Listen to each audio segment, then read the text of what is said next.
that's a waste of time. Don't do that, right? Like, but what about like furries? You could, huh?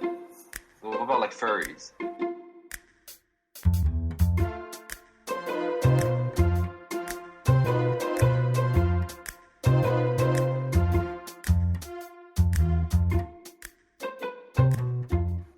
Hello, welcome back everybody to episode 6 of Shitposting with the Lads. My name is Michael and I'm joined again by Tiger and Skylar. We can go around and talk about what happened this week, albeit a little bit shorter of a week this time because we recording pretty shortly after the last episode. But we can start with Skylar. Best thing.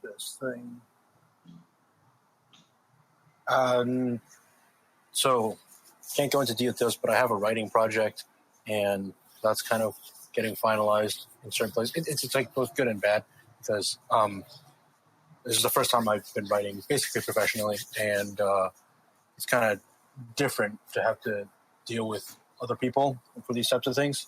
I'm not used to that type of thing, and I have to kind of adapt.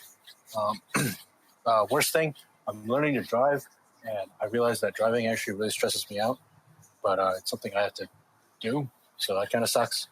Yeah, pretty short. Dude, I totally get that. I don't know, like, it was, like, so hard for me at the beginning to, like, drive, and then, like, I don't know, I took, like, a long break from, like, not driving, because, like, I had to go back to school, and then, like, after I came back for, like, 6 months, it suddenly got just, like, way easier for, like, I have no fucking idea why.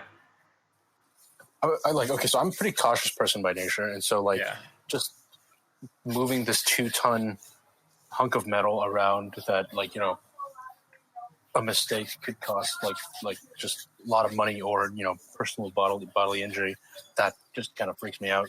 And I have like very little sense for how far is the car going to turn when I turn the steering wheel, right? And so I go slowly, and it's just kind of I'm just not used to it, and it tires me out. And like sometimes my parents get kind of frustrated with me because I'm not doing things exactly. In the back of my mind, I'm like, you've been doing this for 30 years, all right? Like, just calm down. No, I was 100% like that when I first started. Yeah. Like I would go really slowly. I would get like super nervous about everything. Like I couldn't like turn at all because it was just like, I don't know. It felt like really hard because like I had no idea about like how to do it. It actually gets way fast. Like the biggest part about driving for me was like once I could like get to the point of getting confident enough to drive like a little bit faster, then it gets like a lot easier. But there's also like just the amount of things you need to pay attention to, which is for sure. Like there's the 3 mirrors, and then you have the road in front of you, and then you have your speedometer, and then you have like the accelerator and brake, and like I don't know, like I just it's a basic human skill, but like man, mad respect to people who can drive, which is like basically everyone. So I mean, it's way harder than like I think it's like way harder than people make it look, right? Like when you first start, it just seems like there's like so much to do, but like it's just like it's about practice, I think. I'm curious, is it the same writing project that we talked about once before? Yes. Ooh. Yeah. Ooh. Getting ready to pitch soon, but our what's called visionary has some rather peculiar opinions about things, and I mean, so basically my approach to writing is more like we're chemicists. I mean, like, you know, we kind of add certain elements and we create the setups. Well, we have little control over the actual like reaction that happens, right? So you have to kind of predict the reaction that you want, whereas they think they're just God and can like make the stories and characters do whatever they want. And I mean, if I didn't push back on certain things, the story would feel super contrived in places. And so, yeah. Well, I think that's because they're just not. It sounds like they're just not good writers. If what you're saying is true. Well, in my opinion, humbly a little bit, but like one of my partners is like a published author, so I'm a little surprised at the way he sees things. I mean, I think like you need a mix, right? Like you need. I mean, I think like having that visionary or whatever, like if you have like your own vision and like knowing or kind of driving your own kind of vision home is like really important towards like creating a unified piece, because like I feel like it's hard to. What's annoying about the Visionary is that he has specific scenes in mind, and he doesn't think of like the connective tissue to get to those scenes, if that makes sense. Yeah. So he just have these isolated snapshots of the story, and then sometimes he'll have, in my opinion, kind of weak ways to connect those snapshots. And he's very fixated on imagery. Like, he thinks very much in imagery, I think, like just his style as a creator, which there's no problem with. I mean, I'm very visually oriented as well, but he'll put a lot of emphasis on that over, like, character arcs or motivations or, like payoff and that kind of thing. He wants specific scenes, and it's just very different from the way I usually conceptualize my stories. So was it last episode or maybe even the episode before, I talked about how, like, to me, characters, plot, and then aesthetics are like probably my order of elements in a story that matter the most to me. Yeah, that was last episode. Yeah, so like I maintain that, right? And that's definitely the way I think of the story first and foremost. He thinks kind of in the end result first, right? Like, what's the scene? What's the specific imagery that he wants to happen? And then we have to go reverse backwards and engineer that. And some of the stuff is just doesn't fit. So, and I'll have to tell him, be like, yeah, that doesn't work, or like the character that you've set up to be this way would not choose this course of action, type of thing. Well, I mean, like, that's the benefit of having a group project, right? So, like, I mean, I'm sure that there are things that he's better than you at, and then, like, I'm sure that you're better than him at some things, and he may have some flaws, but I mean, ideally, if you guys work together well, then it'll create something better than the sum of your parts. Hopefully. If the product sees the light of day, I will wholly endorse it to both you two and our wonderful listeners out there. Our wonderful 5 listeners. Wait, you said it was in a different language, right? Oh, yeah, that's another thing. So it's going to have to get translated. But I write it in English. Okay. But the show eventually, or not the show, the writing project eventually would be in another language. That's true. We're gonna have to have subtitles on this pitch. Hell yeah. We might have. That's fine. I think I just can't get any specific information, so I'm speaking rather vaguely. But yeah. Right. Yeah, man. If you guys legitimately want to know more, I can talk about it off the air. But yeah. Don't tease the viewers. Don't tease the viewers. Yeah, sorry, dude. 100 million subscribers, and then we'll do a face reveal and project reveal. 100 million subscribers. 100 million subs, boys. Dude, yeah, just our next sub goal. If we became the next PewDiePie, basically. Oh my god! All right, Tiger, go with your week. Let's see. What have I been doing? Jeez. I started watching Star Wars. Wait, like so the that in yeah. What order? In chronological. I started with the prequels. I only watched episode 1, 2, 3, and 4. So I haven't seen the rest. And you've never seen the sequel movies, like the Disney movies, like 7, 8, 9. The first one I've technically watched was I watched The Force Awakens on when it first came out in the theaters, but honestly I don't remember what happened, other than, actually I shouldn't say, because technically it's spoilers, right? So I mean, it's been out forever now. Yeah, I know, but so I also watched Force Awakens because it came out on my birthday that year. Ooh. So I think that was I went to see with a few of my friends, and yeah, that was what we did. I thought it was really good. So far, I actually really like the prequels. I think a lot of people don't like. What is this blasphemy? Right? Yeah, a lot of people hate the prequels, dude. I actually really liked episode 1, which a lot of people don't like, but I think it's pretty good. Oh, so why? Yes. I don't know. I enjoyed it. So Darth Maul. I enjoyed young Anakin. You heard it here first. That was very, folks. Tiger likes little boys. Holy shit! What the fuck? No, it was pretty interesting to watch because I know. Okay, like I haven't seen Star Wars, but I know of the major twists, right? Like like who Darth Vader is, right? And stuff like that. So it was like interesting watching like Anakin before he became kind of like the this extremely powerful character, right? Okay. So that was pretty fun. I mean, I haven't finished the original trilogy, so I don't know which one I'll like more. Did you find it slightly jarring that Padme does not age between episodes 1 and 2? Padme ages? What are you talking about? No, I mean she meets Anakin and she's already the queen, right? She's like but she's like a very young queen, right? Okay, but she looks the fucking same, dude. And then it's the next movie, and then Anakin's like a teenager. She does not look the same. And she's like, that was weird, but it wasn't that off, right? Because like people don't age that much in their like early 20s.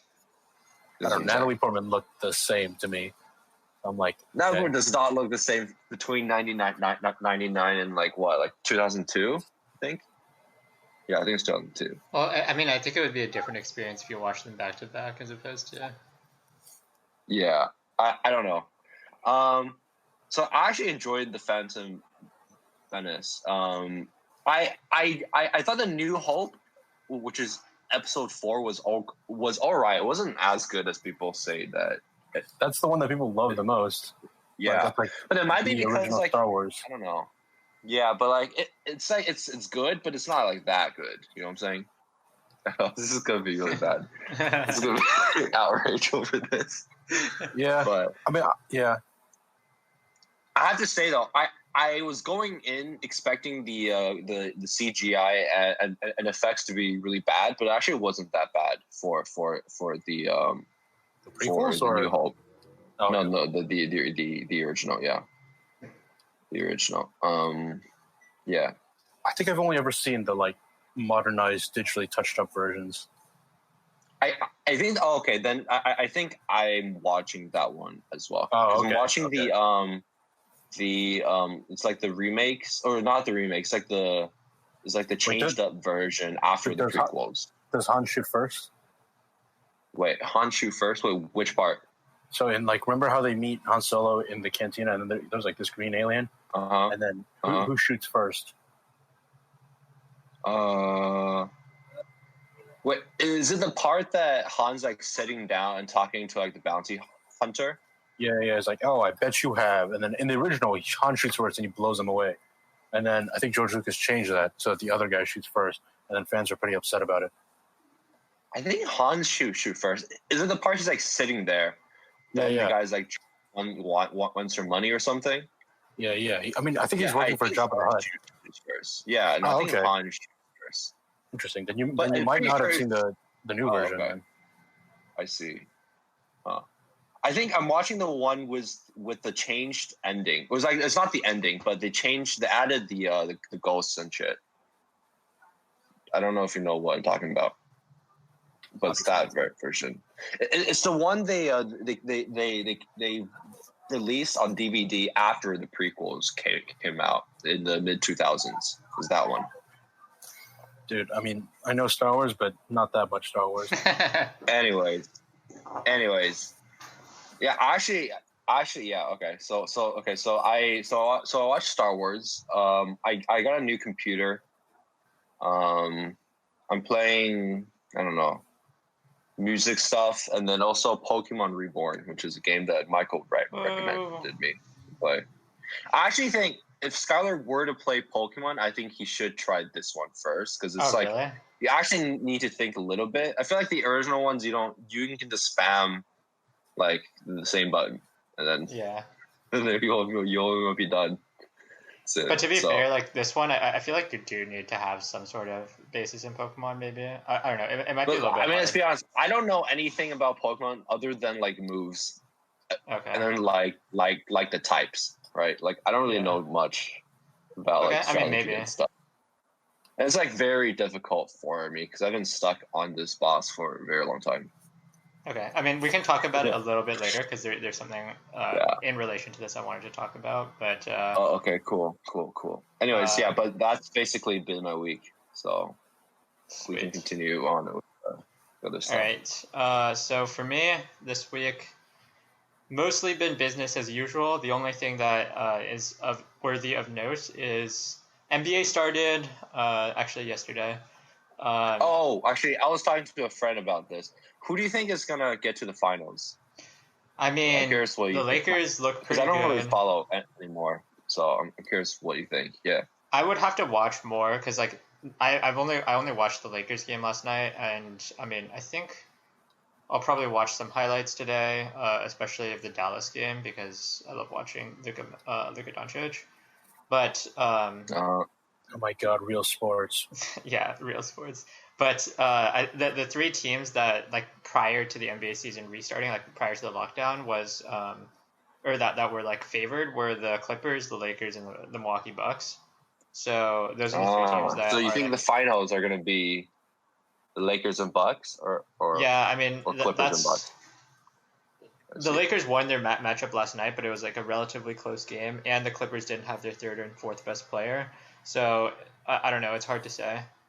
Gotcha. I also think LeBron didn't play that well last night, and I think like he'll probably turn it up more during the playoffs. But I mean, we'll he's see. he's LeBron, you know. Yeah, we'll see. We'll see. Yeah. Honestly, I think there's still a lot of basketball to be played, so I have to judge a lot of because there's still a lot of other teams in the league that could still like stake a chance at winning. But Who do you think is going to be the dark horse?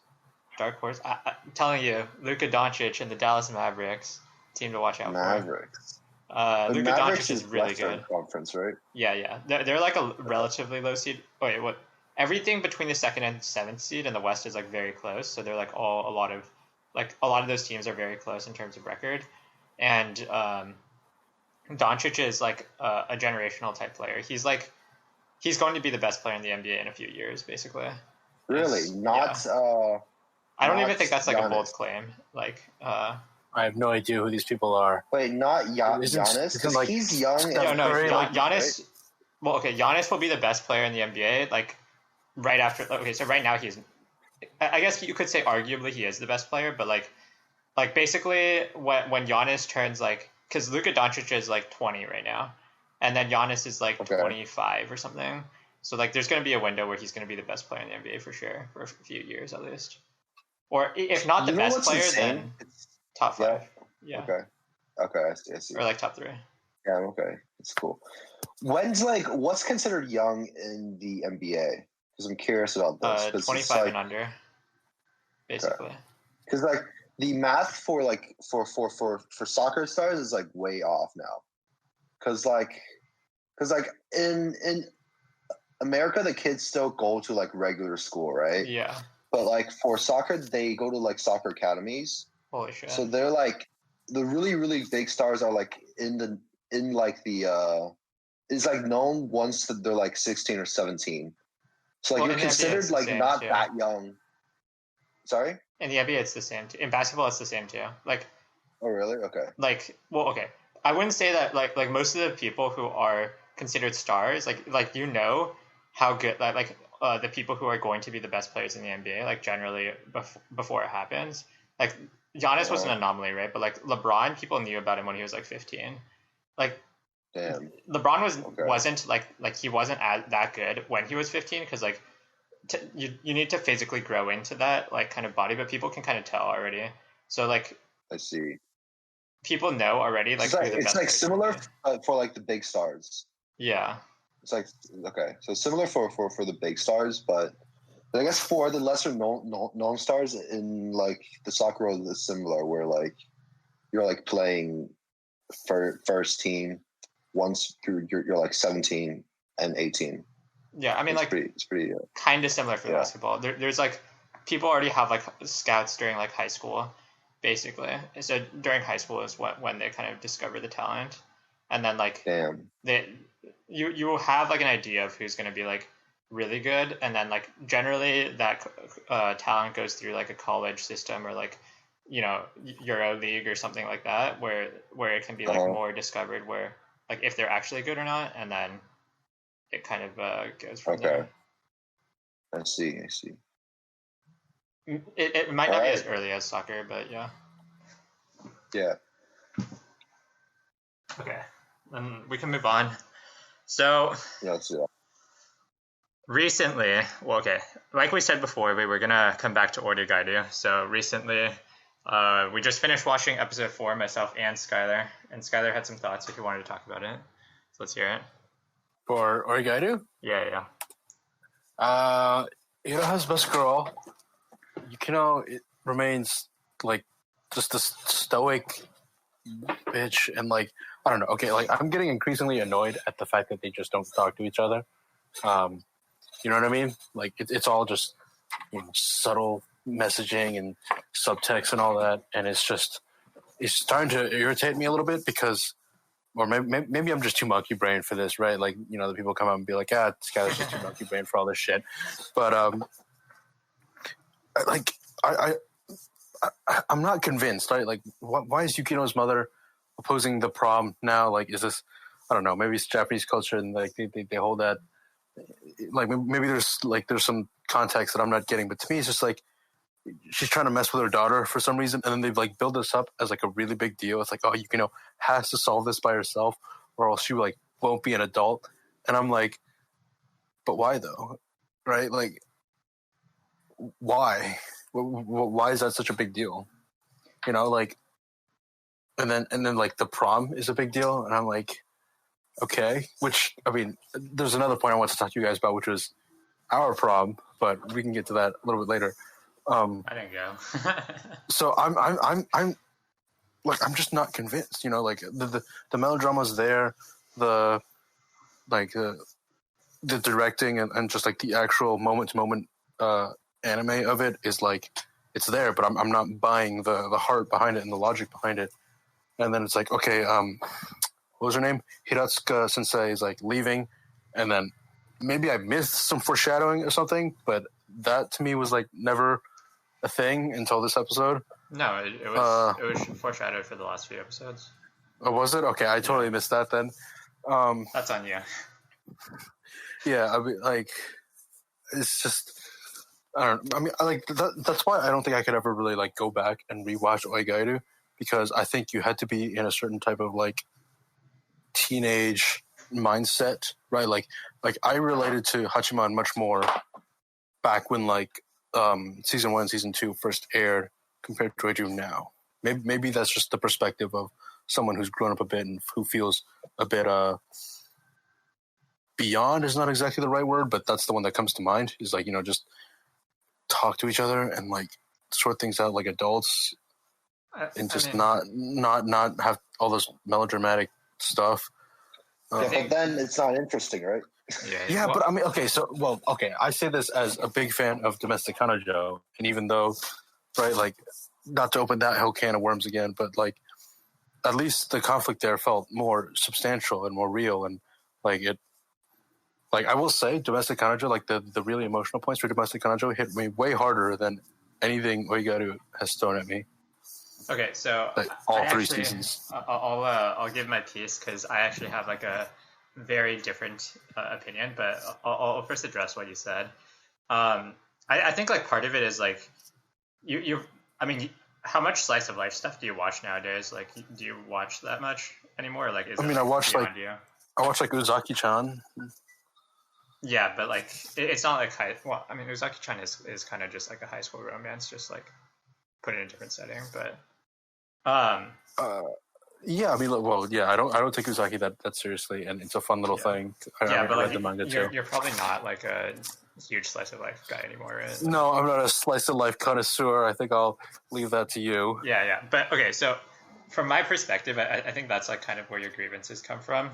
But what I actually like about Oregairu is so I have two parts to this, but first part is I actually like Oregairu exactly for the reasons that you're saying, like it kind of annoys you. It's like, to me it feels like a lot of the moment to moment action, or like not action, but like the stuff that's going on feels a lot more like realistic to me, because like people who actually are okay, yourself not included, like Skylar not included, like most people don't like confront their issues with the people in question. Like that's true. That's yeah. That's the part that feels very realistic to me, because like in other anime it doesn't feel like there's the people, the characters are actually very human, and like you can tell that it's like, okay, this is like clearly an anime. But like for me in Oregairu, the thing that I personally enjoy the most about it is like the moment to moment action. It feels very much like all the characters are real, albeit like some of their characters are a little bit like exaggerated, I would say. But well, yes and no. I mean, like that's one reason why Iroha's is my favorite girl, is because like she feels the most real to me out of all the female characters, right? She has like she's just kind of like a bitch, right? Like, and like that's so real, you know what I mean? Like, so I'm with you there. And so okay, and then I was following that line of thinking, and then that is actually the reason why I feel like I don't like Yui as much as a lot of people on the internet, maybe, because I think one of the things that like is still like to me a stickler about Yui is like it doesn't really make sense to me why she like likes Hachiman. Well, okay, like kind I of forgot. makes sense. I'm sure it was probably, did she like bake him cookies all the way back in like season 1 already? So like yeah, I but like have no idea. Well, I guess it could be to the point of like, okay, sure, then like people like people on like whims or whatever, but I guess that one is like the most stickler to me. She feels the least real out of the main girls, although no, like I still think that a lot of the appeal of Oregairu is still there for me. Like I've really been enjoying it. All the episodes so far have been like, you know, I wouldn't say they're like S tier episodes. They weren't like 10 out of 10. ReZero? No, it wasn't the ReZero, which we'll talk about a little bit later. We'll get to that. Yeah, but they are like solid 8 or 9 out of 10s every time, and I always have like a really good experience coming out of it. And like I don't know, it could just be that we're in like different headspaces about it, because like I think like Oregairu is just it does depend a lot on the viewer whether or not like how much you get out of it, I feel like, because I don't think everyone enjoys the show as much as I do. That's true. I think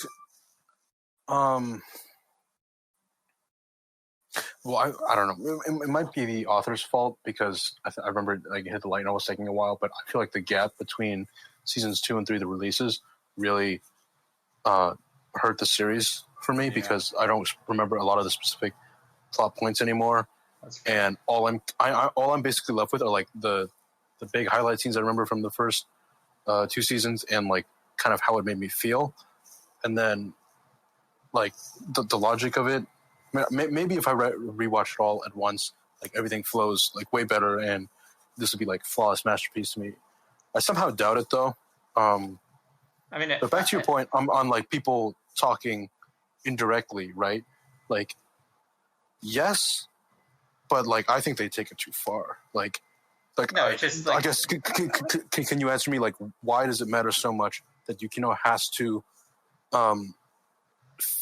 like save the prom basically all on her own, and then why does Yui Gamaha start crying at the end of this episode when Hachiman goes back to help her, when like they both offered to help her, right? Well, like I know symbolically it's supposed to be like, oh, Hachiman's starting to choose Yukino, but I didn't really see it that way. But like, so okay, this is what the show is like trying to present you, so I don't know 100% if this is exactly what the author intended, but it's something along these lines, which is like they're symbolically trying to say like her parents and Yukino herself, and she embodies the mentality that like to grow up you have to overcome this hurdle, and you have to do it kind of on your own, because she thinks that to grow as a person, and that's what her parents are telling her, which is like, you know, that's also what Haruno tells her, but Haruno plays like the mature card, but then she's like just as juvenile as the rest of them, at least in my eyes. She's like, no, yeah, but that's exactly the point, right? Like vagalities. I'm not sure if that's a word. Comment below if that's a word. Vagality. No, but the Just point like is being vague. Yeah, I know what you mean, but yeah. That's the point definitely is not a like word. Hachiman. Leave a Okay, dislike. so I think like honestly that what the author is trying. I don't know for sure because I can't predict what the next episode is going to hold. But like basically what they're saying is that my perspective on this right now is like the relationships that you build are also part of like growing up as a person, right? Like so my take on it is like when you go through like tough situations, you should also be willing to rely on other people. And if this is not what they're saying and like they take this a completely other way, then whatever, then I'm wrong about what their intention was. But like if the end goal in my opinion from like this perspective is like, you know, I assume that they're going to talk like Hashimon is going to help her and then they're going to get through it together, whatever, you know, anime stuff. And then the end result is basically like, okay, the relationships that you build along the way are also important towards growing as an adult. It's not just like your own person. It's also about like the people around you, right? So like her parents are basically saying that what's happening is antithetical to that message. No, but because she's it's deciding not to like, do it all alone. The point is that like that is like what they're saying right now, but I'm saying like my prediction it would be different is that if like if she's trying to solve it all on her own, and then her friends come in the last moment, she realizes, oh, all these people I've helped along the way have come back to help me type deal. I mean, that's a little bit cliche, but that would be the obvious kind of setup for all this. But that's not the path that they're taking. Well, you don't know that yet, I guess. I think that's what they. No, I mean they're not, because she explicitly told them not to. No. But the entire point is that she has to realize it herself, and she hasn't realized it yet. Well, okay, we can come back to this topic in a couple weeks when this arc is resolved, because I think like it could still take a lot of directions. It could, and I think like personally, if I had to make a prediction, then it would be more like she will come to the conclusion that she does need her friends, and Hashimon will end up helping her, and she'll change her mind. And that's how I see it building up. I think that could happen as soon as the next episode. But I guess bottom line for me is that I don't find the characters as compelling or relatable as I did when I first watched season 1 and 2. But I remember back then I was like, oh my god, Hachimon is such a like relatable protagonist, and he really stood out to me. I think, you know, after the Bunny Girl Senpai protagonist, after Kazuma, after like Overlord, like this kind of slew of more relatable protagonists, I would say, like or like protagonists that aren't generic. Maybe it's just kind of softened and like I've grown used to it a little bit, maybe. But he's just not as impressive as as engaging as a character as I remember him to be. I mean, that's completely fair, because I think like the biggest detractor of like old anime is that like when you go back, especially after watching like the fact of the matter is there's like a lot of good shows coming out, like a lot of, you know, new material, and like anime in general, and like the manga and like the source material and everything, it continually is getting better and better. And so like when you go back, like what people say are classics or what you remember as classics or like get worse in comparison, right? Because like there are other good shows, which is like we've talked about this before with like SAO is like not necessarily a bad show, but like it's not as good as like it's the contemporaries that it inspired, right? Or like this is the same reason like Monogatari, for example, compared to like Bunny Girl Senpai. Like most people, when they watch Bunny Girl Senpai, like when it first aired, they were saying, "Oh, it's basically like a Monogatari clone." But like if I watched Bunny Senpai, nobody does it as well as Nishio Isin, though. I haven't seen like a proper Monogatari clone that does it as good. Okay, like I watched Bunny Girl Senpai first, and then I went back and I watched Monogatari. And personally, I think like Bunny Girl Senpai is better because like a lot of I think like a lot of the emotional climaxes hit way harder because of the shorter length, and like the fact that he was able to achieve a lot of those same things with a lot shorter of a length made it like much more impactful for me. Like, not saying Monogatari is bad, because I still rated those shows like 9+ in general, but I just like personally think that like as an example that like anime is continually getting better, and like as it goes forward, there's going to be more and more good shows out there. So, like when you go back and some of the I mean, like the show for me for that would be Fullmetal Alchemist. So I watched Fullmetal Alchemist Brotherhood. I forget when, but I remember watching it and be like, okay, this is good. It is good, but is it like the greatest anime of all time, which is what, you know, some people hold it up to be. And I'm like, no, not to me. But I mean, man, I can't believe you think Buddy Girl Senpai is better than Monogatari. Yeah. But unpopular opinion still. It must suck to just be so wrong. So, dude. I know, right? Oh, man. We're going to have to address that at some point. But I mean, I'm not saying Monogatari is bad by any stretch of the imagination, but... Wait, okay, but going back to Oregairu, Prom. You guys want to talk about Prom? What do you want to talk about? Wait, actually, remind me, did you guys even go to Prom? I did not go to Prom. I did not go to Prom either. Wait, what? You know what I was doing on the night of Prom? I was probably fucking playing WoW or some shit. Like, actually, I don't think I was playing Pokemon. WoW. I was probably playing Pokemon or some shit. Yeah, exactly. Freaking, oh my god. What was? I mean, like, okay. I mean, I guess I kind of regret it now, but like at the same time, not really. I don't know. Yeah, but okay. So I guess do you guys regret it? No. So far, I haven't regretted it yet.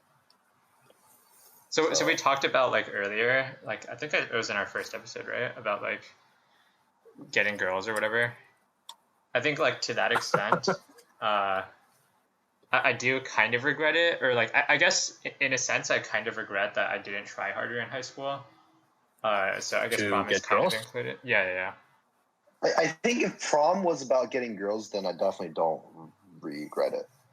If I were to regret it, it would be because like I missed out on like in like a high school part, like the. No, I don't regret that part at all. I don't really. Right, like I would say I don't regret it, but if I were to regret it, it would be that. It definitely won't be because I missed out on like a chance to get girls or something. Yeah. No. I don't mean that like just Prom. I mean like in general high school. I do kind of regret not taking it more seriously. Oh, okay. Yeah.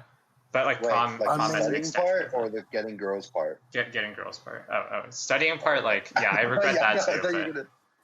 Oh wait, what? A little bit. Not that much, but you know. Okay. It's actually a lot. I mean, you know, my parents pounded into me. You know. Oh well. So I guess. So as someone who did go to Prom, I basically sat around a lot. I mean, like the food was nice and it was nice to dress up and everything, and I was encouraged to go by a lot of the people around me. We were too. What did you guys do? The date I brought, so she wasn't actually from our school, so that was kind of nice. Oh yeah, you told us about this. You met her at like a like it's like a science. Wait, I forgot. It's like a convention. Yeah, it was right. You went to like New York for this, right? Yeah. Fair. And she was standing in line in front of me, and then I somehow worked up the courage to talk to her.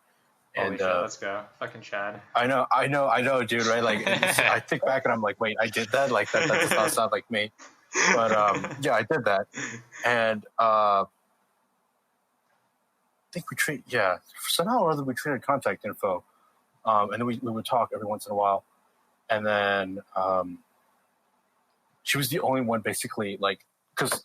I think you because I went to school in Hong Kong before I came back to the U.S., so, I mean, I couldn't ask any of my friends over there to come with me, like to go with me. So she was like the only one I could really ask. You also went to Avon's, right? Wait. Yeah, but that was a boys' school. Oh, right. Oh, okay. I didn't know that. Oh, okay. Yeah, so, do you not remember the conversations we had about this?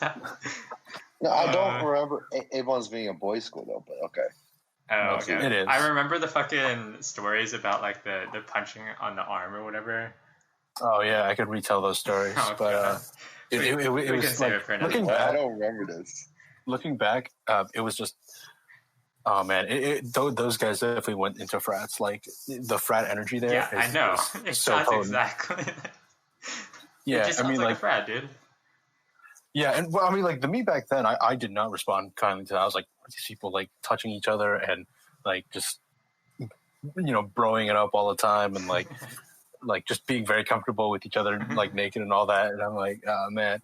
But not to say that I would fit right in if I were to be transported back in time and go now.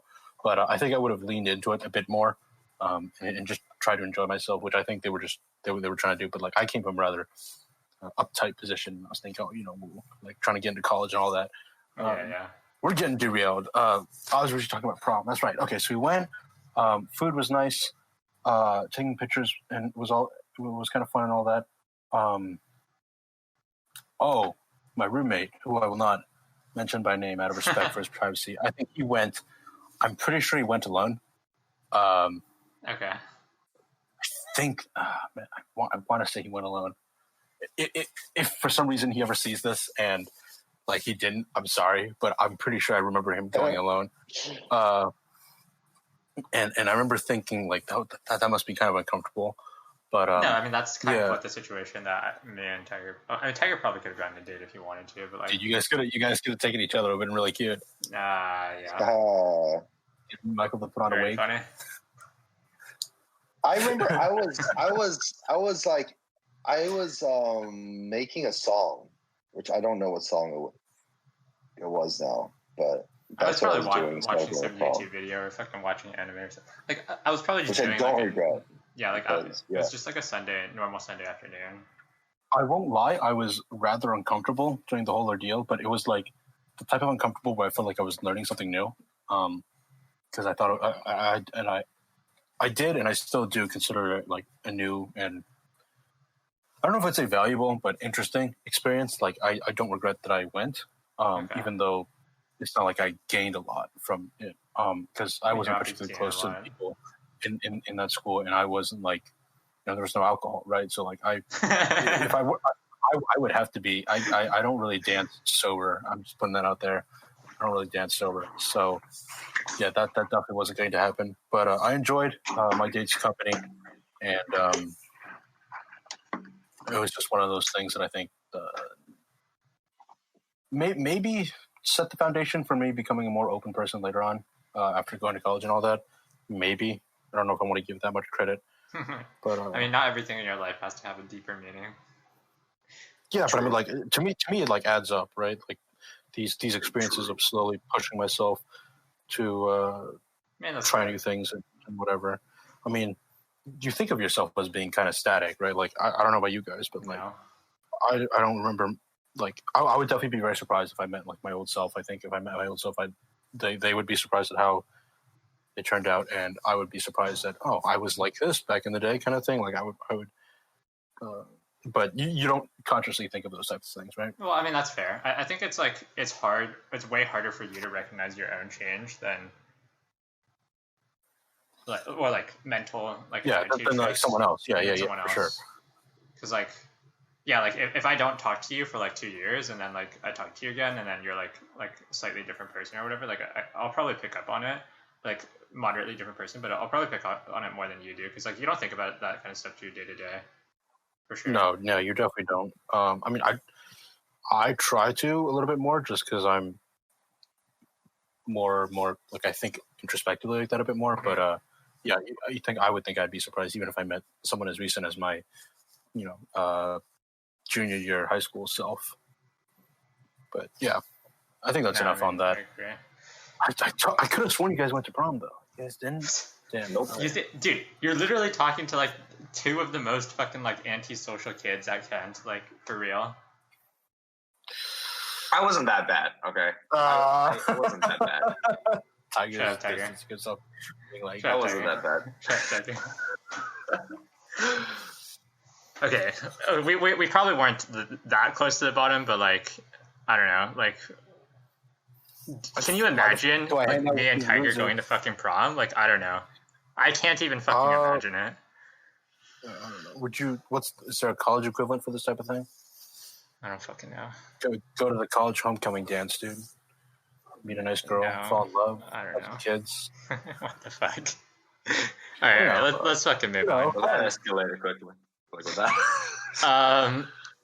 So, okay, this is a topic I wanted to talk about in relation to because Tiger started playing Pokemon Reborn recently, and I was just thinking about this. I'm still playing it right now. Oh my Because I was God. playing it throughout your anime talks. All right, sweet. So, for me, I wanted to ask you guys, how important is difficulty towards your experience in a video game? So, like how important, like out of like the traits of like how important it is, like how much do you value having like a difficult gameplay experience? Depends on the game, to be honest.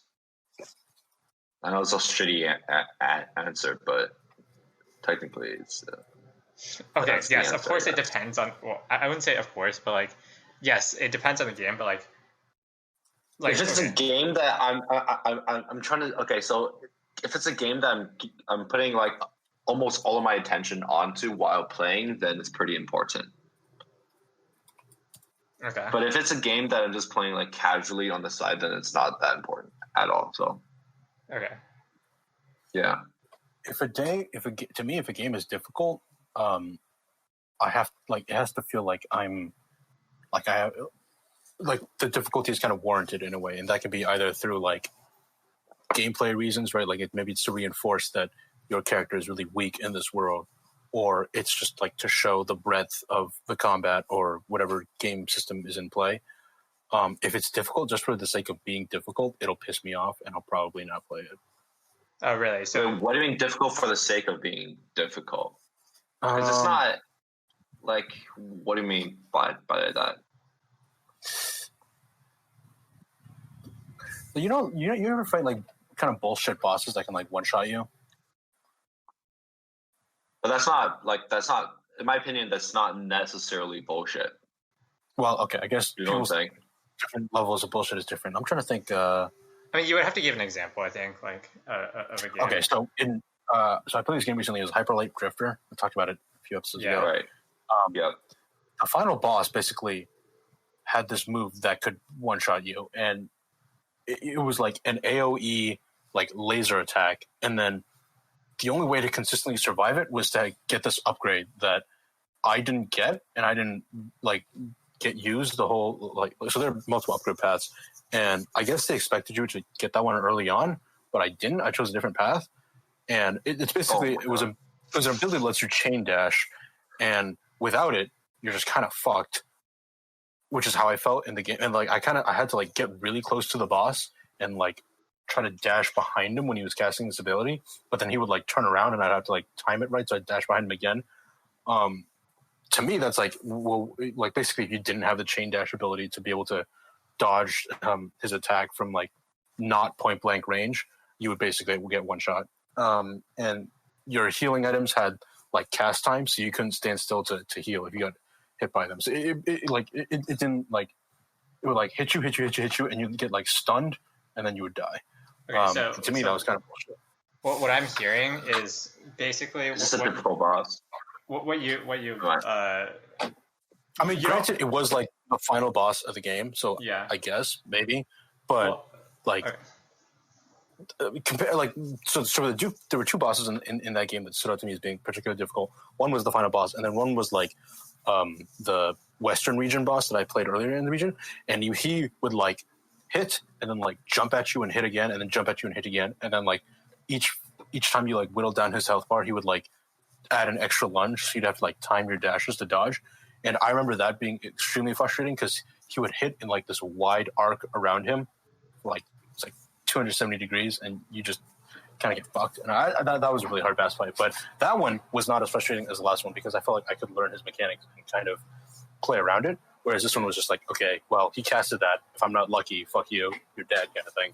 Okay, so what I'm hearing is that difficulty in a game doesn't matter as long as the gameplay experience is interesting, and you would rather the game be easier or like more fair, rather than like it feeling like it's crushingly difficult. Oh, yeah, well, and also like the controls have to be responsive. Like if it feels like the death wasn't my fault, then I get kind of irritated. Be like, oh, okay, there was lag, or like. Typical gamer excuse, right? There was lag, but like legitimately, if there was lag or like the startup animation feels too long, or like the hitbox is weird, kind of like I feel like I should have killed him, but he didn't, kind of thing. That type of thing will irritate me. But I mean, I guess we can also chalk that up to bad game design. So make sure your game doesn't have that, Michael. Make sure when it can kill one of those goddamn goblins, kills him.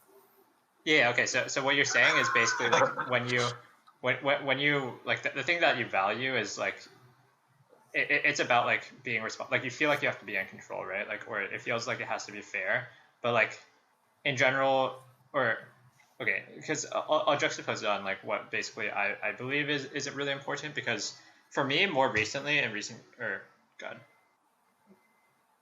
that. Okay, so in recent years for me, like I think it's really important for games that I play to be like exceedingly more like difficult, and like I feel like I need to have an intellectual challenge, because okay, I play mostly strategy games in terms of like my personal like enjoyment games. So like the games that I believe have been, you know, the 10 out of 10s, like hit them out of the park that I've played recently or in the last few years, have all been ones that like I feel like I can be intellectually challenged by, and like it feels like I'm actually making progress and the game is challenging me.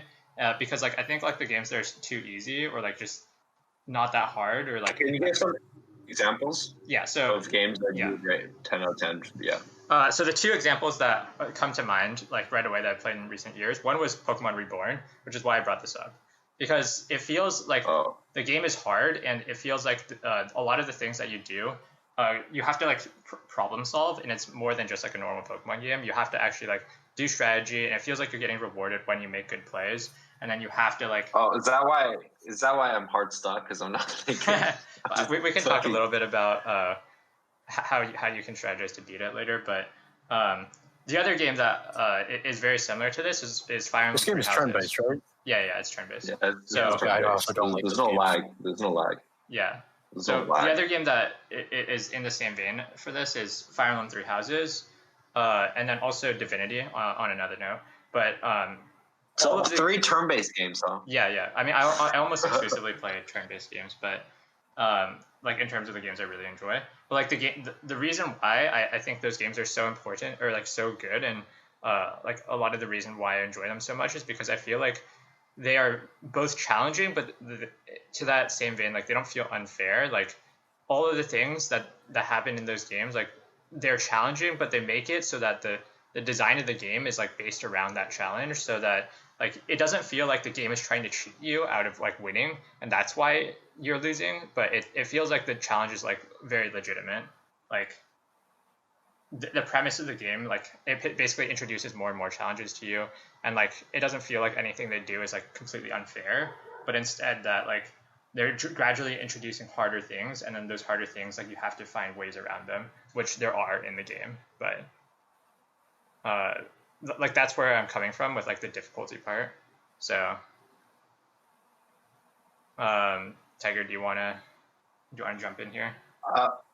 Yeah. Okay. So first, okay, I'll address the Reborn thing. Then I'll talk about what I think. I'll clarify my previous statement. So first of all, about this, I definitely don't think that it feels like the game is cheating me. Right? It's not. Okay, it's difficult, but it's not that difficult. It's not like bullshit, right? Yeah. So that's the first thing, and then. Yeah, I mean, I'm hard stuck on like this boss, but it might just be because I'm not thinking. So, right? Yeah. I have no idea. Tiger, literally. Maybe if I use my brain, I'll do better. Yeah, probably. Yeah, but like I'm playing this game for fun, right? So I'm not like I don't really care that much about it. That's generally why I don't like strategy games. Like there's a sweet spot in my mind of like how hard the game can make me think before I find it annoying. I'm the opposite. Like if I think the game doesn't make me think enough, then I just don't find it fun at all. Well, yeah. I mean, like that's why like God mode in games like gets boring after a while, right? Because there's no challenge. I mean, no, like for me, the challenge is like the most important part. Like I feel like I have to be learning throughout it. Well, yeah, but the challenge can also. Well, I'm thinking in terms of like challenge in terms of like a combat system, right? Like yeah. I mean, I know what you're saying, but yeah, like if there's no risk of you losing, right? Like if you had God mode. Have you played Dark Souls? No, yeah, it feels like a game I would enjoy probably. Well, I was asking Skylar because he said about the combat stuff. Okay. All right, I have to clarify my previous statement. So I'm not saying difficulty, like if it's more difficult, it's more fun. But I think if it's too easy, the gameplay probably won't feel fun because it feels like you can just do anything you want, right? Yeah. So yeah. So I'm not saying that like I want games to be harder, but like it definitely can't be easy. I mean, if it's a game that I'm actually putting my attention towards. From someone who hasn't played Dark Souls, I'm not sure I would enjoy the combat in Dark Souls. Like, my guess is I probably wouldn't like Dark Souls that much or maybe not for its combat, because like all the boss fights I see is basically you poke it in the ass and then dodge away and then poke it in the ass again and then just dodge away, and like it's just you whittle it down from I have that. played Monster Hunter, which is similar. Yeah, no, I think like Skyler, you would probably get frustrated playing Dark Souls because like I feel like that's what I kind of get from like this conversation is like you probably wouldn't like it if like because like Dark Souls is much more about like the bosses do feel a lot more unfair from what I've seen. Like they basically just one shot you and then like you have to give multiple attempts to like or like unless you're like really fucking good at the game, but like most likely you're gonna have to. Not like getting one shot in games. It's just like wow, okay. I mean, like to me, if the game, if I could reasonably beat the game on the first try with like, or beat the boss, sorry, not the game, the boss on the first try with like knowledge of the mechanics and like good reaction time and like game sense and stuff, to me that's a well-designed encounter. Like if the encounter requires me to basically die a few times to like one shots and like know what to avoid, then or unless the one shot is like really obviously telegraphed, right? But like then to me that's a frustrating encounter. Like I don't like it when dying is baked into the experience, or not even dying per se, but like failing. Yeah, so you're saying like you prefer Sky it? Definitely can't play WoW. I mean, like, Sky definitely can't play WoW. Okay, but you're saying basically like what was the number? I wiped 500 times on Kill Jaden. God, something like that. Yeah, I was talking about fucking a team with Alex and Thomas the other day. I got burned out because I wiped like 100 times on Avatar in like the first week it came out, and then I was just like, fuck, whatever. I just can't. I like 500 wipes on Heroic Kill Jaden. Dude, Heroic Kill Jaden was terrible. I probably had like over 100 wipes. I didn't get it either. God. I didn't piss me off, dude. Dude, even some of the hardest like Katana Zero bosses, I don't think I fought 500 times. No, well, maybe like maybe like 80 times tops. You hate it more because maybe there was once that it was my fault. Maybe there was once of the times it was my fault. Kill Jaden was okay, so WoW bosses is different, right? Like I think the most frustrating thing about in games. Okay, so Skylar would definitely not be able to play WoW because like one of the things about WoW is like you're in a raid. Like when you're raiding, it's like with 24 other people. So like most of the time, like if your group wipes, it's not gonna be on you, and that's like the most frustrating experience because you can't do anything about it, right? So like it's about like other people working together. Getting a better group, but that I'm sure would be extremely frustrating for you. But I mean, like I don't know, maybe the blame would feel less. Like would be less intensified if I play, because I play like Overwatch, right? And that's like a 6-player game. Yeah. Sometimes you lose because of a person, but and like obviously that's frustrating. But I don't like rage over that unless they're like toxic piece of shit. But maybe it'll feel different with like 20-something people, and like the responsibility is kind of diffused to that extent. Well, I think it would be less bad. I can imagine myself feeling really powerless about that, right? Like, no matter what I do, if I'm doing my role and we still just keep losing, like, I feel like that could be also kind of frustrating. Yeah, well, I mean, it gets frustrating when you get to, like, 100 to 200, 300, whatever. Like, when you have so many pulls on one boss, like, so many attempts on one boss, like, and then it feels like you're just running against the wall, basically, and then, like... Dude, literally that Log Horizon episode. Yeah. That's kind of what really gets you, but no, I mean like what I'm basically getting from you is like for you want it so that the games are like hard enough so that like it doesn't feel like a cakewalk, but like easy enough so that like you're expected to be able to beat the boss on the first time or first try, basically. Yeah, I mean like okay, so this is the second time I'm talking about Hyper Light Drifter in this episode, but there was a code boss in Hyper Light Drifter that I beat on the first try, and I was kind of surprised I did. But I like thinking back, I feel like that was a good encounter design. Like the attacks were properly telegraphed, even though I was seeing them all for the first time. I was able to respond to them properly. To me, that was like solid boss design. So I actually have like a completely different. So all of those games that I mentioned, like I actually think like the most interesting fights are often ones that like I don't beat on the first time, and like that I don't like in Pokemon Reborn, for example. Some of the most difficult bosses are the ones that I have to spend like 15, 20, 30 attempts on.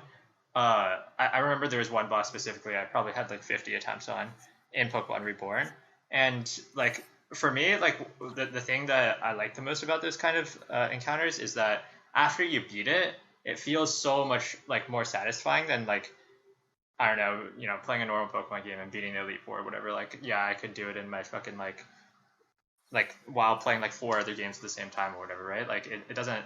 It's like no challenge at all. It is my point, right? So like when I spend like 50 attempts trying to like beat one boss and then I finally beat it, like it just feels so good for me. And that like one moment of glory is just like what I look to for like for like a lot of those difficult games. If it's a combat thing and like, because to me it actually helps with the immersion if I beat the boss in one time and it's like a combat game, which is like most of the games I play, right? Because like it feels like, oh, okay, that like, because this was supposed to happen in the story instead of it, like, because when you die, it, however little, it kind of takes you out of the game, right? You're reminded, oh, like this is a game, I'm not actually there. But like if you're fighting hard and you manage to beat the boss on the first try, and you're like, damn, all right, that was how the story was meant to go, kind of thing. You know what I mean? I understand what you're saying, but I don't have that personal experience, I guess. Okay. I guess for me, a lot of the single player. So as Michael would know, I play a lot, or I used to mostly play multiplayer games, and then but when I do play single player games, they're not necessarily like I fight a boss kind of games. They're like really sandbox based, and then you can kind of just do whatever you want, right? Yeah. So I guess this isn't really the thing that I encounter much with like bosses and stuff. I guess that's fair. Yeah. But in those games, it definitely, So like for the games like EU4 or CK2 or something, like it definitely can't be too easy, because then it feels like I can do whatever I want, right? So I mean, I guess I'm like, I think I'm probably in the minority in terms of my opinion in general, but I think it's a relatively interesting topic. Yeah. Game difficulty? Yeah, I mean... Yeah. Well, okay, I guess if we can segue a little bit, like, what do you think is a good way to increase game difficulty? Like, a lot of the games is just, give the enemies more HP or whatever.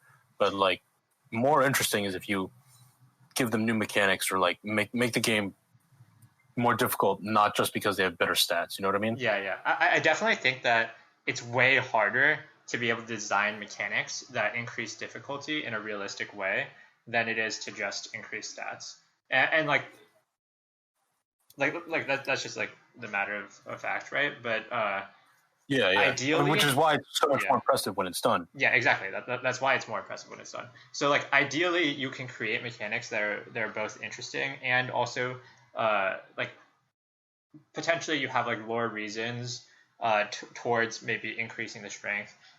One of the best ways, in my opinion, to be able to make bosses have like feel artificially stronger is basically having multiple phases. I think like having multiple phases that like after you enter the second phase, the boss heals or the boss like gains attack or whatever. Like just adding stats alongside like a phase change is one way that you can easily make bosses feel more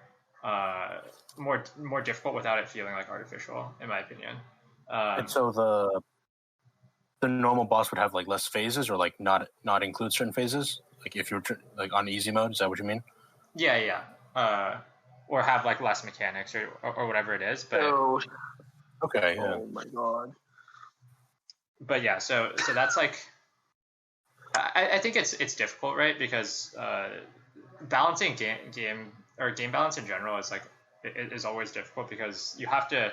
I think it's like often in people's minds or like the game developers' minds that it's like kind of the last thing that they think about because they're more worried about, okay, is the game fun and interesting? Is it like, are all the mechanics down? Or like, does it function properly? Like there's no bugs, etc.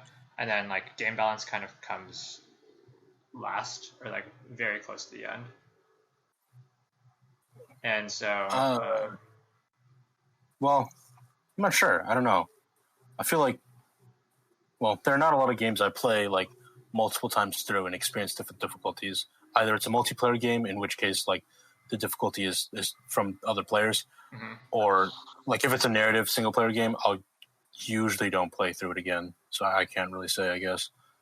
Yeah. But Right. yeah, I mean, like, I guess we can move on. You guys want to talk about the Joe Rogan? Yeah, so I thought that'd be a good segue because video games.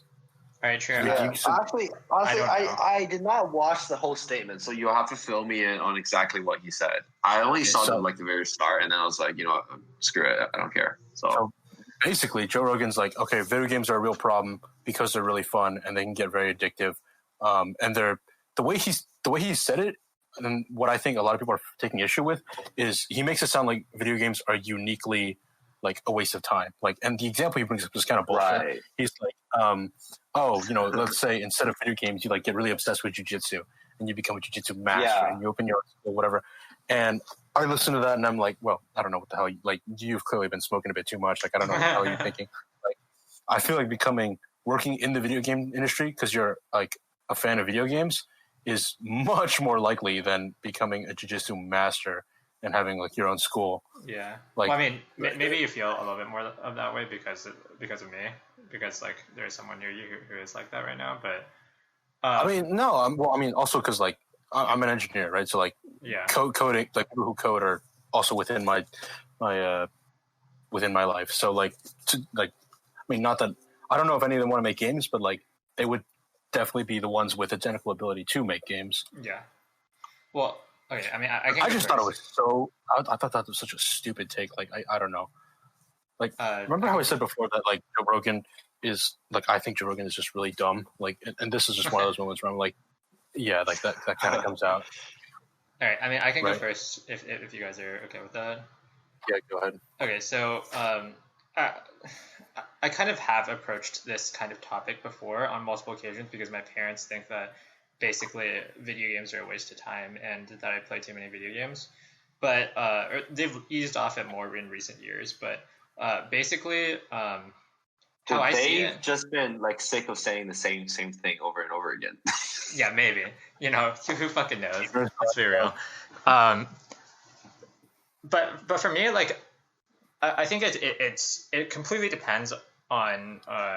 Okay, I would say there's nothing in life that like really is truly a waste of time, and if you will get stuff out of like almost everything that you do, but like including video games, right? So one of the things that like a lot of people from the outside looking in are like video games just seem like what people do for entertainment, but it's like you also get a lot out of video games, and not to say that like, you know, you're learning as much as you would if you were like fucking reading textbooks or whatever, but like I'm saying that there are a lot of skills that you do learn from video games that like a lot of outsiders don't really think about. So like if you're playing multiplayer games, it can be about teamwork.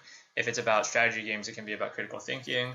If it's like, you know, whatever single player games, it can be about like, you know, narrative storytelling. It can be about world building. It can be about all of these things that like you don't really think about as even people who play video games, I would say, don't really think about when they're playing the game. But like all of the experiences that you add up, like, okay, after playing like, you know, like a bunch of, you know, single player narrative story games, then you're probably going to become a better writer because you have seen the examples of like how to create like emotional stories or whatever.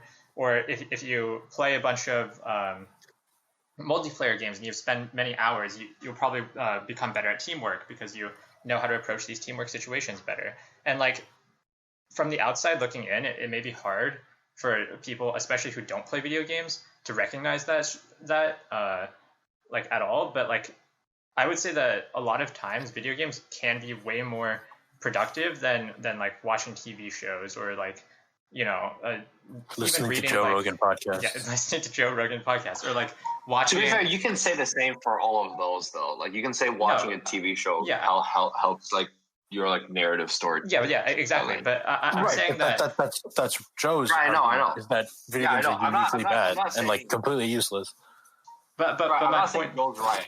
I'm just saying you can say that for like almost anything. Yeah. But my point is that you Yeah. can say that for almost anything, and like Yeah. while from my personal opinion, I would say that video games do provide a lot.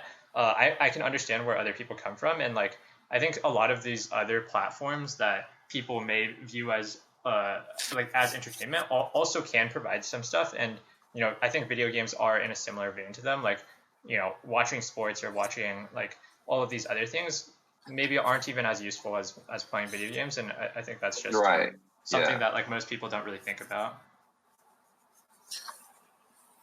Yeah.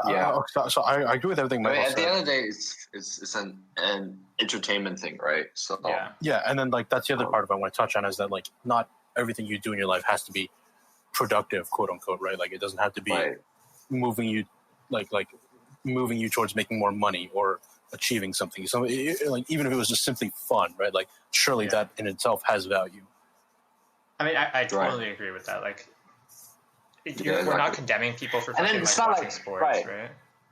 And then like it's not, and like people that say like video games waste of time pretends they don't do stuff that's just like for fun, which is like really stupid. Exactly. It's like video games stupid, and then it's like opens up Netflix and watches and binge watches a show, right? So or like scrolls Facebook for an hour. Or exactly. Right, it's like the same thing. That's arguably worse, but like I mean, I think I think the outcry is and the frustration is, and like my personal like take on this is like gaming is really misunderstood by people outside of gaming. In that regard, I think it is uniquely a gaming thing where it's like it's not uniquely a gaming thing. I feel it is because like I like. Do you ever see do you ever see a gamer going up to someone who likes sports and being like, oh, you know, that's a waste of time. Don't do that. Right, like, but what about like furries? You could, huh? What about like furries? That's a sexual fetish. That's a sexual fetish. I don't feel like that. Well, okay, like a better example would be like anime, right? Like anime is. Well, I'm saying no, because you're saying like people gaming is it's like almost exclusively thing. It's like an exclusive thing that's like misunderstood. Right. Okay. That is like that's not his point, right? But no. I think it's like because as a hobby that could be productive, right? Like we all agree, gaming can be as a hobby has positive elements, right? Well, okay, I would say that there are positive elements and negative elements. Like I would say it's not entirely negative. It's not just of course. I'm not saying it's entirely positive, right? Yeah. But it's not like a waste of time. It is like an entertainment.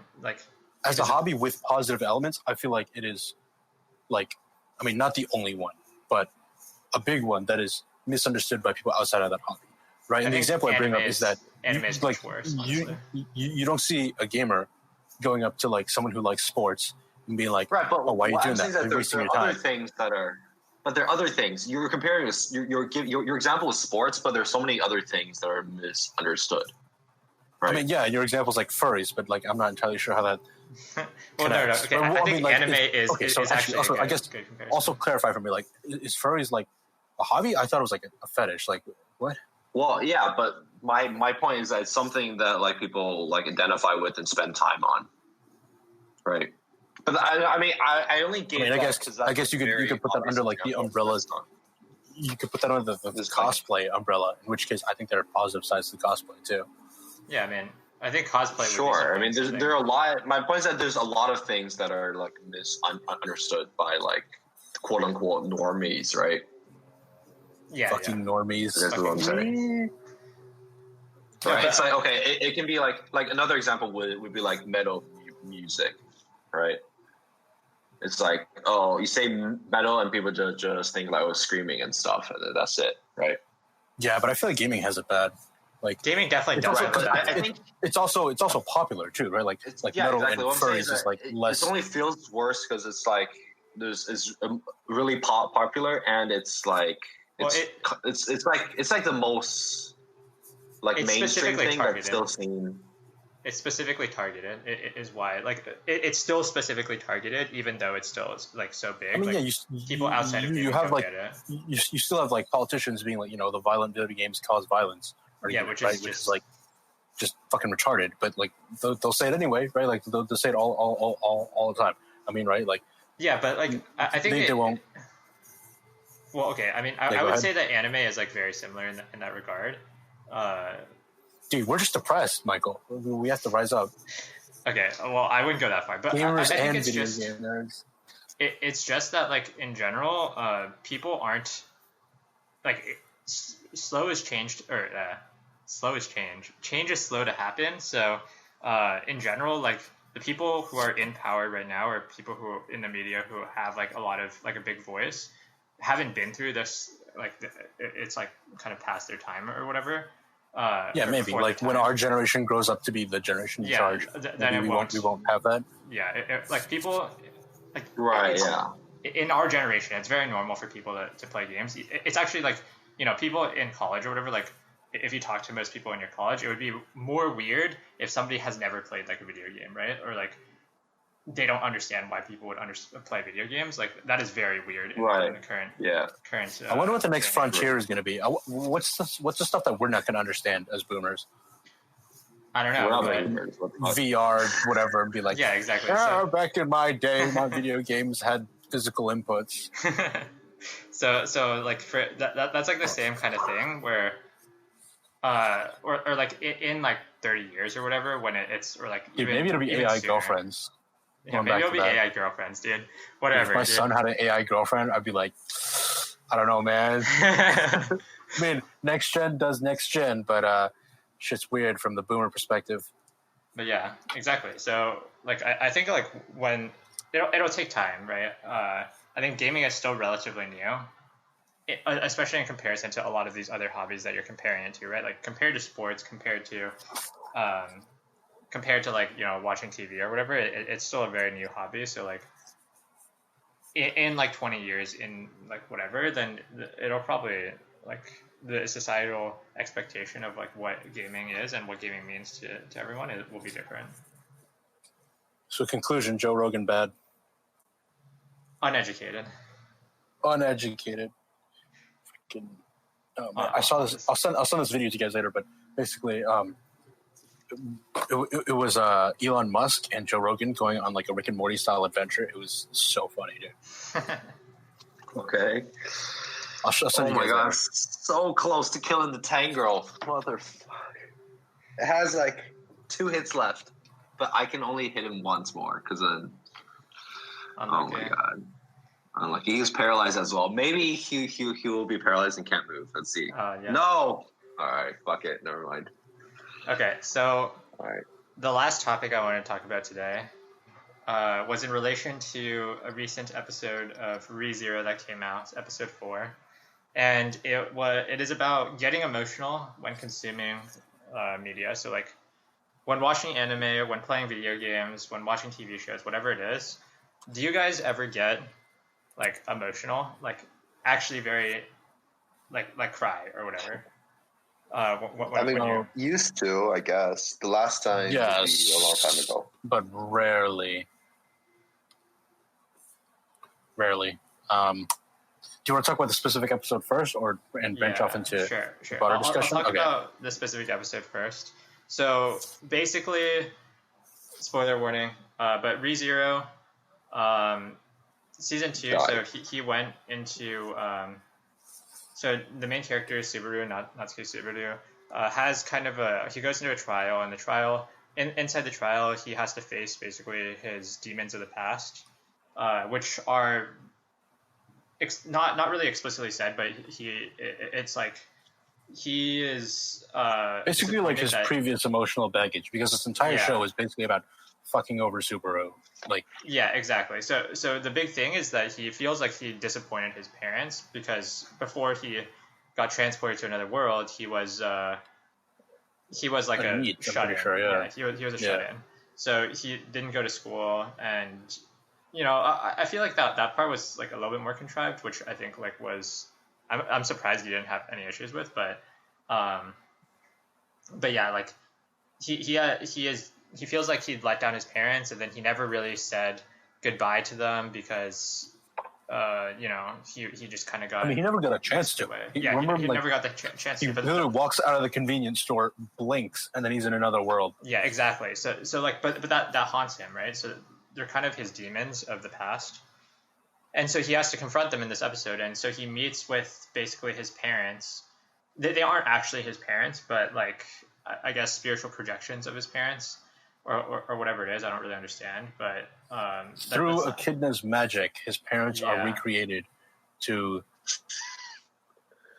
But he basically it's like a vision. It's like a vision. Like it's classic like Jedi face their inner demons type trial. It was done really well. It was done really, really well. Like right off the bat, it surprised me because I thought he would have a negative relationship with his parents. I don't know about you, Michael. Did you think? I didn't really think too much about it, to be honest. But I mean, I could see it both, or like that would be like something I would have definitely expected, at least. Like I didn't really think about it before the episode, though. I mean, the preview for last episode was like his dad putting him in an arm lock or something. Yeah. And I remember thinking like, oh shit, they're going to be like abusive or whatever. But like, it turns out he actually has like a really, really loving family, and almost too loving in a way. And I can kind of understand that because like I initially expected them to be like, they beat him down like vertically and be like, you useless piece of shit son, you don't go to school, you don't do anything, you're just kind of useless. Which would be totally expected, and Subaru even confesses that that's something that he expected, but it never came. And so but the fact that it doesn't just like digs this deeper emotional grave for him, where he's just like, not only am I unworthy, I'm not even getting the negative reaction that I am worthy of. Yeah. And in turn, I'm actually, so it's like two levels of unworthiness, right? Like first of all, he's unworthy for not doing what he's supposed to, and then he's also unworthy of the positive reinforcement that he gets for being unworthy. And like, I feel like it's really real, and it was really real, and it was really human. We can talk about, I guess, so he talks to his father first. Yeah, so the episode's split into two parts. He goes with his father first, and then his mother second. Yeah, and the father asks him, like, "Oh, did you find a girl you like?" And basically, it's a segue into a larger discussion of have you found your way, kind of thing. Yeah. And Subaru basically confesses that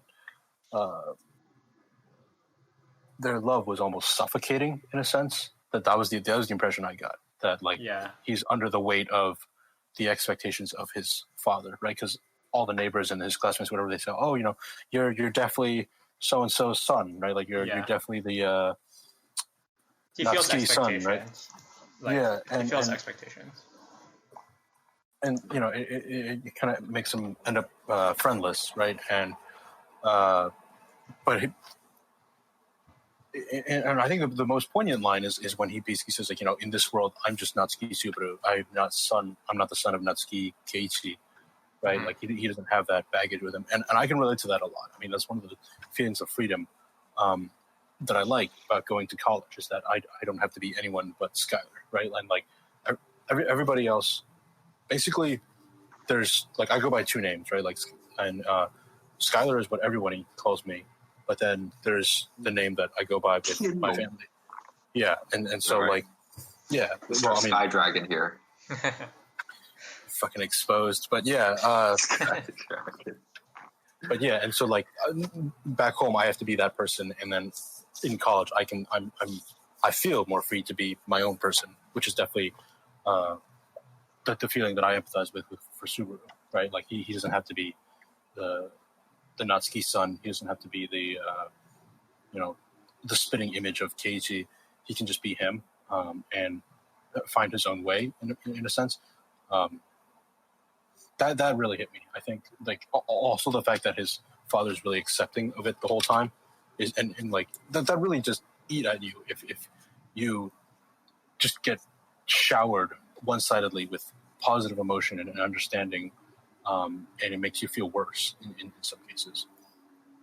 Yeah, I mean, I guess that's like I never really have that, so that's probably why I relate less to that than you. But I personally think like the emotional delivery that his father has, like the entire buildup of like how it makes like in just like the first 5 minutes of the episode, you can immediately already feel the family dynamic, and like they already feel like characters that you've watched for multiple episodes just before even like the first emotional delivery at like just 10 minutes into the episode or whatever.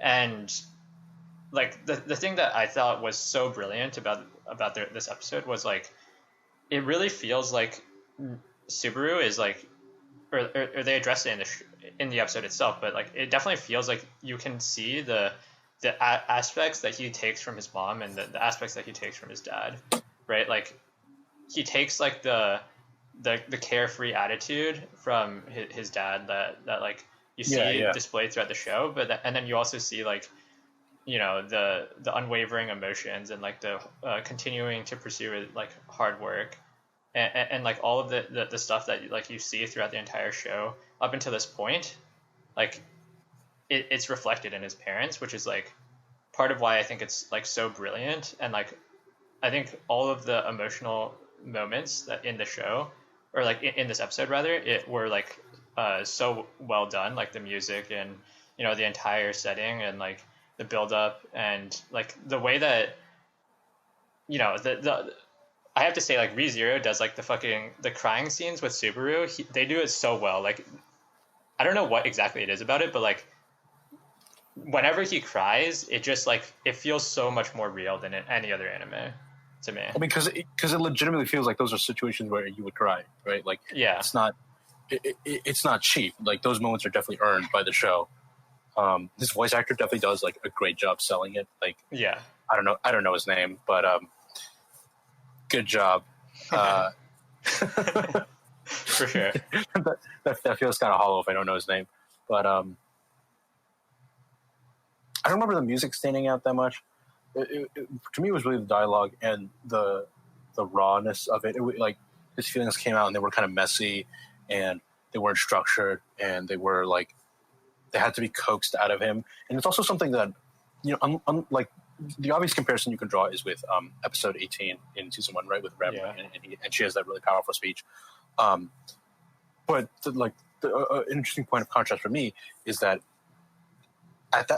when the episode 18 speech happens, like Subaru is like totally broken down already, right? Like he's just completely lost hope, and Rem is the one who reinvigorates that fire in him. But this time he goes into the trial willingly, and it definitely feels like something he's kind of repressed and locked away. Yeah. But like to have that kind of be brought into the forefront as something he conquers was really powerful, because I don't know, that also felt really real to me, because like sometimes, you know, you go through life and you solve your issues, but you don't like it. Some of your issues are never big enough that they cause you to really, they force you to break down and actively deal with them. Some of them, sometimes they just kind of stay in the back of your mind and kind of haunt you. And you like, it takes effort and takes a conscious decision, and you have to make the choice to go back and sort those things out, which is like, first of all, excellent point of contrast from a narrative standpoint between this emotional moment in episode 18, but also it just felt so real. I mean, I can't say that enough. It felt very, very real, and I think that's the highest praise I can give a work of fiction, is that it definitely felt real, and it felt real enough to not make me cry because I have a black hole for a heart, but it made Mike cry because he's a little bitch. Yeah, I'm a little bitch. But to be fair, or like, okay, I would say that like there have been a lot of moments in anime that have made me cry in the past, like a few that I remember just recently were just like, you know, Sakuroso's most like emotional climaxes, especially with like the Nanami episode in like 22 or 23, and like the final episode, and then also the Bunny Senpai movie. It definitely made me cry a little bit, and like Sakuroso, yes. Bunny Senpai, no. I didn't like. Oh man, I feel like Bunny Senpai is so overrated. But keep going. Okay, but it was the movie specifically. I don't know if you watched it, but yeah, that one. Yeah, and I did. Okay. That one felt so contrived, but we'll leave it. But yeah, like I think like there's definitely been a lot of moments in anime which I felt like have been really emotional to me. But like, do you guys ever? Well, I guess I kind of already answered the question because he has like, you know, fucking no heart. But I guess Tiger, do you? No, I do though. I do. They were back in my younger days, but I talked a lot. So Tiger. Yep. So I mean, like for me, recently I haven't been like no, recently no, but definitely used to. I think like with like sad films and stuff. But then I have rewatched some of those sad films, and I feel like those films aren't sad. So So Damn. so I don't know. Tiger is So I guess also I a just fucking grew android. out of it, I guess. So Tiger No, it's had, not like, that. It's just like, I mean, emotion, but to the point of crying, no, right? But I guess just because, like, wait, like, how much do you cry, like, unusual? I'm asking Michael this. Like Like outside when of. you're like other stuff. I don't know. I have on a few. Okay, I can vividly remember every single time I've done it, and it's like I can count. Recently, like the last 5 years. Last 5 years, let's yeah. say. So in the last 5 years, which okay, basically since the beginning of Kent, right? I think like 2 times is like the most. There's 2 notable times. I think you probably remember the second time.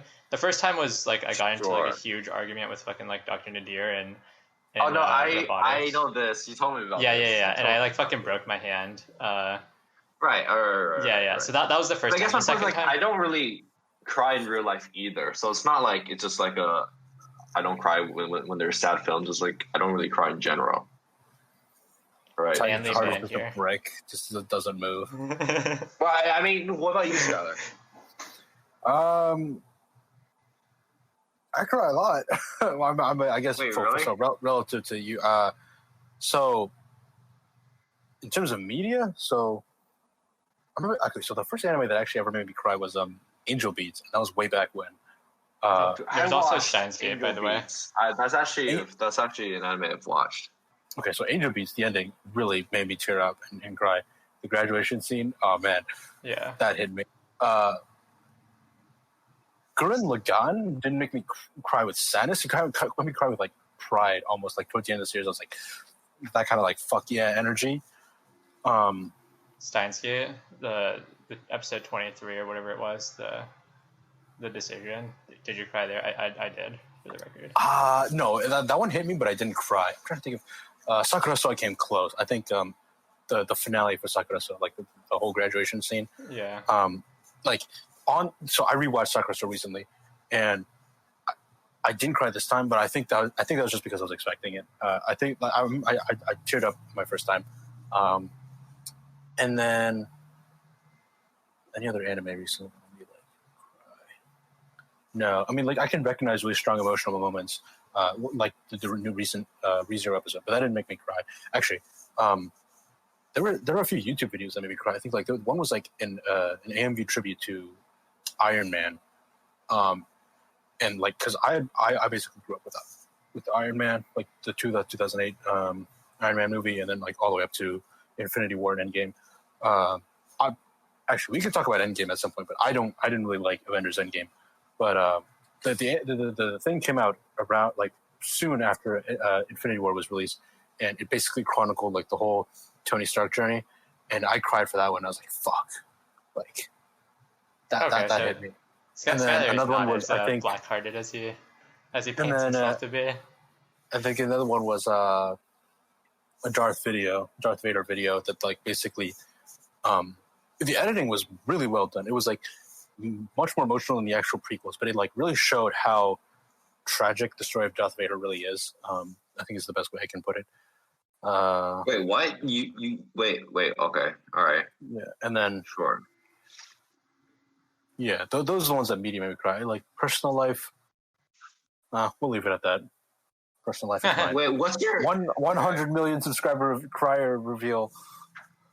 Yeah, there is 2 parts for me. Tiger probably okay. There's the one I talked about earlier, and then there's the other one. Like, I don't remember exactly what the context was. Tiger, our graduation, dude. Oh, actually, that's the third. Remember. Okay, no, the graduation was I not remember what thinking. happened. I can retell the story if you want me to. I mean, okay, sure. I mean, I guess if you It's want up to. to you. I mean, I don't have to tell it. Sure. I don't really we care. can do it. Because If you said you don't really remember. Yeah, I do. I thought it was kind of random. So we were just like chilling in our room, right? Yeah. And then I forgot their names, but like the other 2 guys, I forgot their name. Fuck. But you know who I'm talking about, right? Well, I mean, Kevin was over. I'm pretty sure during that time. No, wait, what? Wait, we're talking about a different time then, because Kevin was not there. Wait, which one are you talking about? It was in our room, and then we went to like Mr. Stay afterwards about Yeah, but Kevin Something. was not there. I thought Kevin was. Kevin was not there. I don't remember. Okay, whatever. Wait, was I probably Kevin there? misremember. I thought Kevin was Fuck, there, I but don't- I'm not sure. Anyway, but the that was really random. But wait, so you know the two guys I'm talking about, right? No, not at all. Wait. Okay, but I don't want to name them, but it's the two guys that like lived across. Lived across. It was next. It had to be next to Skylar's room then, right? Right? Huh. Wait. Okay. I thought this would I know be their pre names, my but I guess- time. yeah. No. This was like on a No, random no. night, like This on was- in like junior year. This is junior year, yeah. Yeah, it was So just this a is really when you're random time. Okay. Either way, it's the okay. I'm not gonna name them, but okay. So it's the two guys, and they came over, and then they like started vaping in our room, right? Oh yeah. Are you talking about that? Oh, that Yes, across yes, from that- me. that is Wait, what I was talking No, about. across Were from they us. upperclassmen? No. It was not across from you because I know who was across from you. It had to be next to you, right? Wait, was there a room next to your room? No, there was nobody No. next to me. Then they lived on the other side of the hall. Then, because I know Yeah, okay. who's. I don't remember who across it was, from but I you. remember It's what not you're those- talking it's about. It's not Scott and those guys. Yeah. But Oh, I man, I remember miss what you're Scott. talking about, basically. Okay. Yeah. And then God, we I started totally vaping, didn't right? remember And this. then I'm like, you guys can't. Can you guys not like vape in our room? Yeah. And then at first they were like, oh, it's not a big deal. Then I'm like, well, you have to leave because like you can't vape in our room. And then do you want to tell the rest? Because I can't really say like what happened on your side. Okay, so I mean, I don't have a good recollection of what was going on, Michael but pulled a 500 IQ move and used his tears to drive him out. No, well, they already left. They already left. They left after. Oh. No, but we were both like relatively stressed out, right? Like because we didn't want to get in trouble at the time. Okay, But- so in retrospect, I know that they were vaping, but I'm pretty sure at the time I was like, well, I have no idea what the fuck he was doing. It looked like smoke, Yeah. but I mean, I can't tell if it was vape or something else. Yeah, but okay, so we Yeah. we were both like relatively stressed out about it, but like Yeah. I'm pretty sure like what was going on was that like I was just like really fucking stressed out for like other stuff that was going on in my life other than that, and then like I was just like in a really bad spot at the time, and like it just like all accumulated on that day, and so like this happened, and I was like just like already like fucking feeling like shit or whatever, and then we were like unsure of what to do about the situation because we didn't want to like have issues with this, and then so basically I think when we went to Mr. Say, Kevin came after this. Kevin came after this. Okay, yeah. Yeah, okay. Sorry, I shouldn't say his name, but like we when we went to the dean's office and stuff, and we actually ended up sorting it out. Like I do remember that part, and it ended up not being an issue at all. But like, but you kind of had like some sort of mental breakdown. Yeah, exactly. Right. Yeah. I still don't really know what the fuck was going on. I was probably just stressed and like, stuff was happening, and I just wasn't prepared for some extra stuff to think about. Yep. It was that. Yes. The other ones, like I had much more concrete Seems Ken really does that to you, huh? Yeah. Well, I mean, like it's the other one was like, fucking, yeah. I have I told you about the other time, Skyler? Well, what's the other time? The I only know Dr. about the time. graduation. Well, okay, the graduation one, It's kind of funny actually. Yeah. The Dr. Nadir one was actually like pretty funny. So the the graduation one was that's just like Wait, I was actually, that's right. Wait, you cried for both graduation. You cried for the I did seniors actually above us, and then that's true. the one, That's true. and then ours as well. Yeah, that's true. I remember Although- thinking, I was like, wow, okay. I kind of caught me off guard with that one, man. Wait, really? I don't know. Yeah. I feel like Well, the first time I ever saw was the seniors above us. yeah. Well, And I was like, oh, I wow, don't okay. think I went to that one. I don't think I went to though. And I think I. Oh no! I slept actually, through that. I actually did. I was going to go, and then I actually started crying before the graduation started. So I was like, "Oh, okay, I probably shouldn't go." Like, Yeah, I remember that. Why did you cry for that? I don't know. See, Like he loved the senpais too much. yeah, I love this. But like, it's not like they'll be gone forever. You still stay in touch. No, I mean, you know? I know, It's but not like, I mean, I guess in the same vein, then like, These moments are gone, though. does it make sense that I cried when we had graduation? I mean, it doesn't like to me. I wouldn't, but I get it more because it's like end of a chapter for you, right? Yeah, I mean, I guess I had a lot of close relationships with people in the year above us, like more so than most people in our grade, because like I was taking classes with a lot of those people through like most of my freshman and sophomore Humble courses. brag, huh? Humble brag, yeah, exactly. But like half my friends realistically 500 IQ, Michael. like 1/3 to like half of my friends, 30 to 50% of my friends were in the grade above me. So I mean, I definitely was getting emotional for that. But anyway, the Dr. Nadir story. Let's transition to that. Where I shouldn't really be saying his name, but robotics story. Yeah, it's too late. Just Too late, bleep whatever. his name. Yeah. I know the one you're talking about because you told me about it. Yeah. It's, Okay, it's kind of funny, honestly. But basically, one day, so he's a super stickler about everything. So I was like, I was on time. Actually, I was early, like every single time to robotics because good student, right? Or whatever. I mean, like at least I get to places. I do make a habit of being punctual in general. Class. Well, yeah, but like, Okay. I do make a habit of being punctual about Raw intensifies. going to everything. But basically, so one day I decided, or like I was late to robotics, and this was like the only day I was late. And then basically, Dr. Nadir decided that day, or I should whatever. The teacher decided that like that day out of every day that he would punish one of these other guys that was always late. I don't even remember who it was, but it was basically some other guy who just like never showed up on time, and he doesn't like really give a shit. And so that day specifically, he decided to punish this kid, and so he locked the doors like when I was 5 minutes late. And if you know anything about robotics, like the building was like a solid 20-minute walk away from campus, or like away from our dorms, right? So like being 5 minutes late was really not a big deal / like relatively understandable. So okay, I got like really pissed off at him, and then like I was just like saying like, you can't fucking do this to me, like you can't.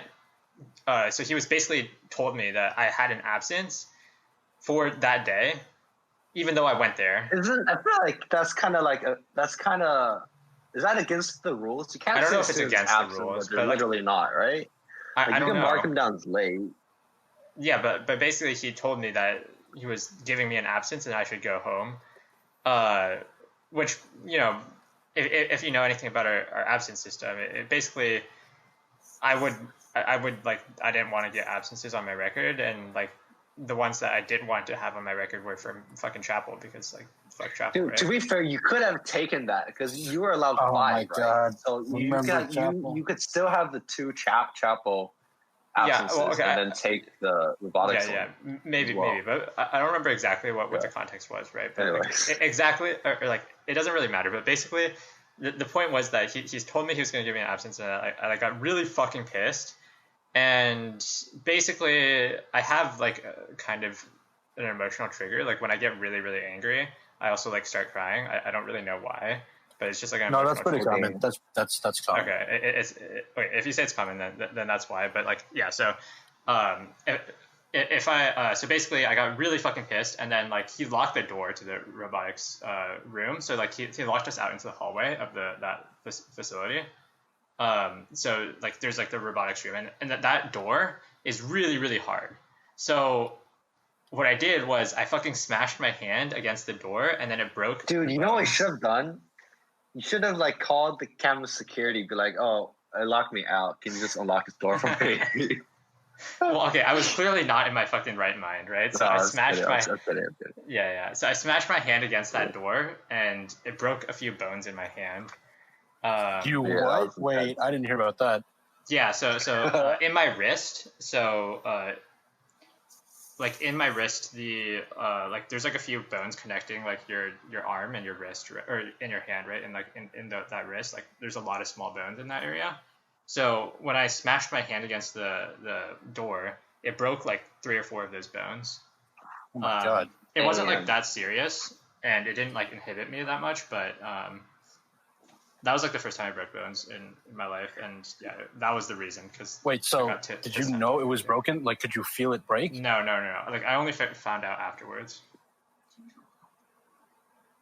So wait, so what was you immediately? You were like, oh my god, my hand hurts really bad. Yeah, like it hurt. It hurt, obviously. And then you like hurting. I was went to the health center, and they're like, yeah, you broke it or what?